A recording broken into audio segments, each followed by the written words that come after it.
Assalamualaikum warahmatullahi wabarakatuh. Perkenalkan, nama saya Yusril Mahendra, NIM A032018, kelas B Agroekoteknologi, Fakultas Pertanian dan Kehutanan Universitas Sulawesi Barat. Pertama-tama, marilah kita panjatkan puji syukur atas kehadirat Allah Subhanahu wa taala, karena pada kesempatan kali ini saya masih diberikan nikmat iman, sehingga saya bisa membuat video ini untuk memenuhi tugas mata kuliah konservasi sumber daya lahan dan kearifan lokal. Tugasnya itu mengenai permasalahan pengelolaan lahan yang ada di lingkungan sekitar tempat saya tinggal. Jadi untuk itu izinkan saya untuk membahas lebih lanjut mengenai tugas tersebut. Oke, baik, langsung saja. Inilah kondisi lahan yang ada di lingkungan saya, yaitu termasuk lahan kering, yang dimana lahan kering ini mereka manfaatkan untuk menanam atau membudidayakan tanaman, baik itu tanaman pangan maupun tanaman hortikultura. Namun para petani menghadapi beberapa masalah terutama itu pada permasalahan ekologinya atau permasalahan yang ada di lingkungan pertaniannya, yaitu untuk kondisi ekologinya. Dari sisi ekologinya itu ketersediaan air itu sangat kurang, makanya dia disebut sebagai lahan kering. Tapi lagi-lagi di sini para petani menghadapi masalah karena pada saat mereka membudidayakan tanaman, tanamannya itu sangat kekurangan air. Nah, jadi disinilah salah satu permasalahan yang dihadapi para petani yang ada di daerah saya.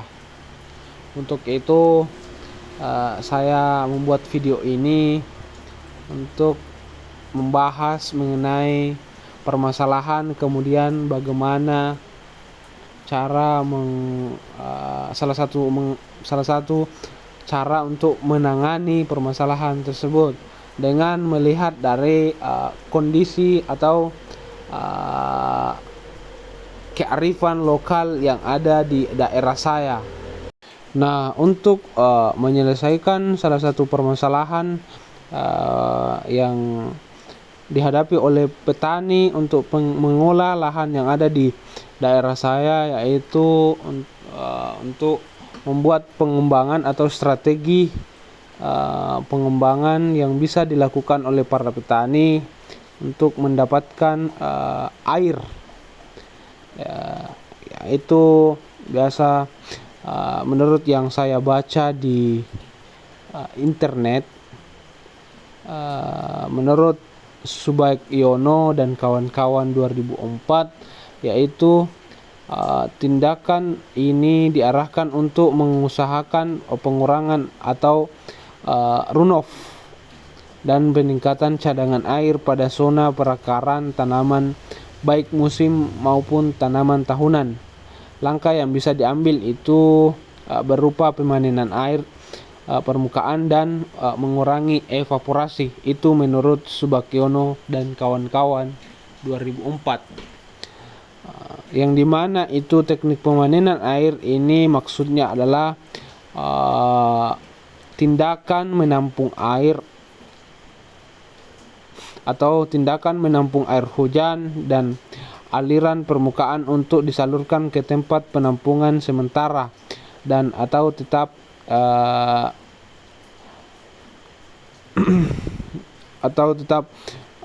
yang sewaktu-waktu dapat digunakan untuk mengairi tanaman yang diusahakan pada saat diperlukan. Jadi di sini dalam bentuk pemanenan air. Jadi mungkin pada lahan ini kita buat semacam tempat penampungan atau bak untuk sebagai tempat penyimpanan sementara air sebelum disalurkan ke tempat atau ke lahan-lahan yang sudah ditanami tanaman oleh para petani. Kemudian masalah selanjutnya dalam pengelolaan lahan kering ini yaitu mengenai kesuburan tanah. Karena yang dimaksud dengan kesuburan tanah ini adalah miskinnya kadar organik di dalam tanah karena ketersediaan organisme yang hidup di dalam tanah itu banyak yang mati dan terurai ke dalam tanah. Dengan demikian keberadaan unsur haranya itu seperti N, nitrogen, fosfor juga sangat terbatas. Kalaupun ada, unsur-unsur tersebut umumnya hanya didapati pada lapisan tanah atas atau biasa disebut dengan pada bagian topsoil yang sangat tipis. Kalau jika dilihat dari kondisi lahan yang ada di tempat tinggal saya, kita lihat dari aspek kimianya, lahan kering yang ada di lingkungan saya ini umumnya memiliki tingkat kemasaman yang tinggi. Hal ini menyebabkan ketersediaan unsur hara menurun karena perombakan bahan organik berjalan sangat lambat, sehingga proses pembentukan humus juga ikut terlambat. Dan juga kegiatan biologi di dalam tanah menurun dengan melihat menghilangnya populasi cacing tanah. Jadi di daerah saya itu yang seperti pada gambar ini sangat jarang kita temukan cacing tanah. Meskipun ada, tapi itu hanya sedikit, terbatas. Nah, kemudian kandungan mikroorganisme pelapuk di dalam tanah itu dapat dari keberadaan dari organisme ini itu untuk membuat memperbaiki struktur tanahnya. Dari permasalahan tersebut kita bisa tangani atau bisa kita selesaikan dengan pemberian kapur, yang dimana contoh kapurnya itu kalsit, dolomit, dan kapur oksida. Bisa juga dengan memberikan sekam padi, abu serbuk kayu, gergajian, karena kebetulan juga di daerah saya ini banyak tukang-tukang kayu. Nah, dari situ kita bisa ambil serbuk gergajinya untuk dijadikan sebagai membantu untuk kesuburan tanah. Kemudian kita juga bisa mengolah limbah pertanian, kemudian diaplikasikan kepada lahan. Nah, untuk tujuannya itu untuk meningkatkan pH tanah sampai pada tingkat kemasaman normal, yang dimana maksudnya di sini kemasaman normal yaitu misal yang tadinya pH-nya 5 bisa naik menjadi pH normal, bisa menjadi 7. Kemudian dari bahan-bahan yang sudah saya sebutkan tadi dapat mengikat unsur Al, Fe, dan Mn, sehingga unsur-unsur logam berat tersebut dapat bersenyawa dengan kapur dan tidak meracuni tanaman. Jadi itulah mungkin salah satu manfaat pemberian beberapa bahan tadi, contohnya sekam padi, serbuk kayu.